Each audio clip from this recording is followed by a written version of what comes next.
Jeff and I are going to talk about the upcoming book from Image Comics, Moonman #1.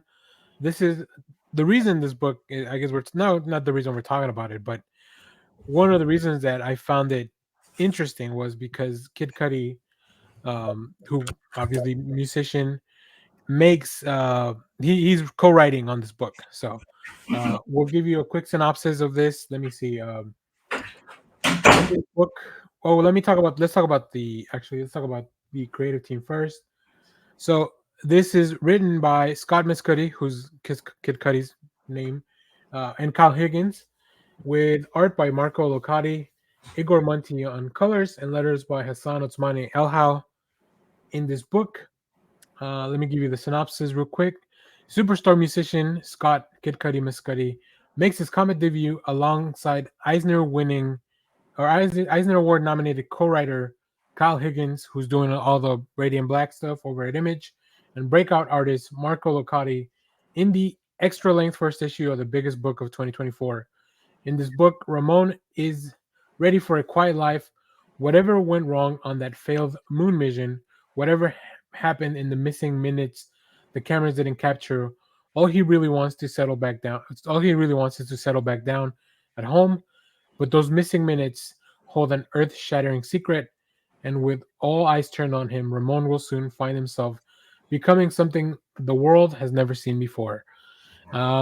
So I think I didn't read the synopsis going into it. Uh, I enjoyed the first issue. I think there's a lot of good stuff.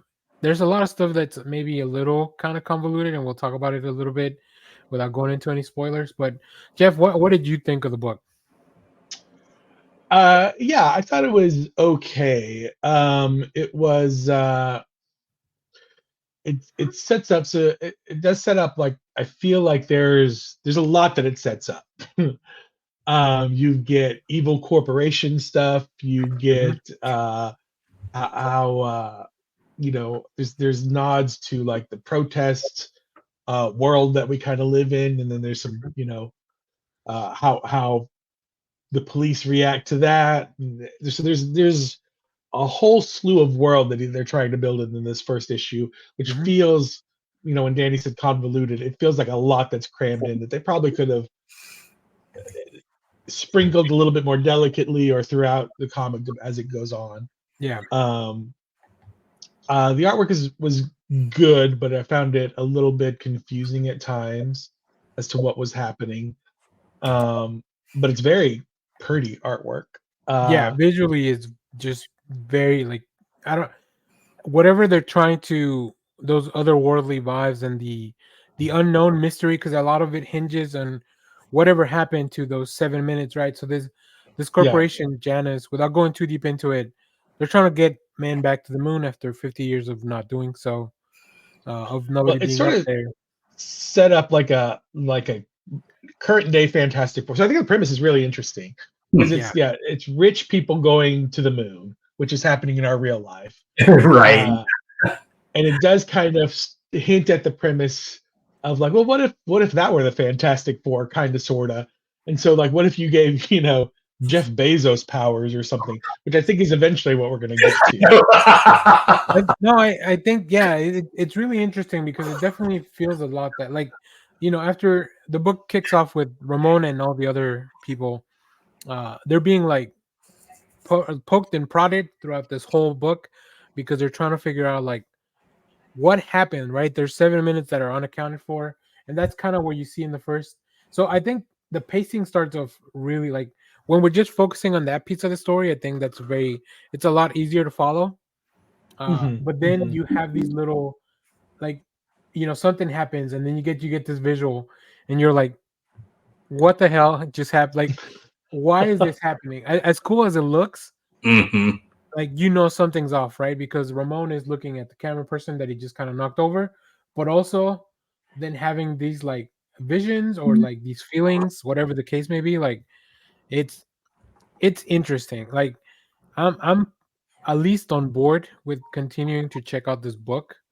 I think it has a really fun vibe as far as like I like the relationship that he has with his family once he's back after so long.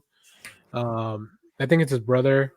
But also there's a lot of things of like, well, you're working like he works for the corporation. Janus is the corporation that's trying to send people to the moon. So like his brother's like, why are you working for them? You were okay doing a NASA or whatever. Like there's a lot of things that are both in the big scope of his world and then also in the larger scope of it. So there's kind of two tracks that are happening, but going back and forth between those can get a little confusing at points.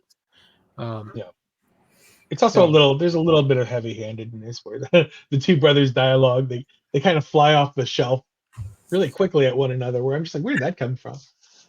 It is a little reminiscent of not really, but it just kind of jogs it. Like I think back in the early Image days, there was supposed to be a Rob Liefeld, Will Smith book called like The Mark or something like that. Yeah. Wow. And so this kind of feels a little bit like we've got this celebrity person who's kind of injected himself into a comic book kind of thing.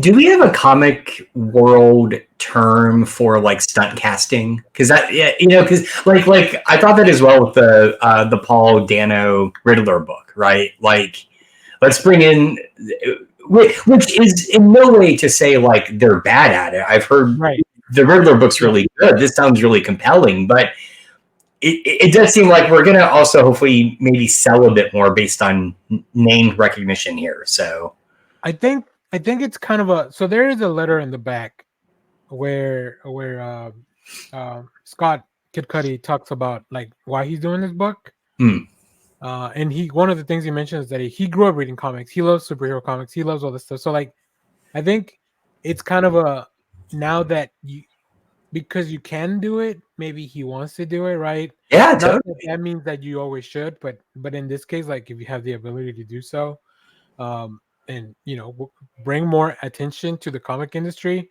in a positive way, I'll never be opposed to that. Oh yeah.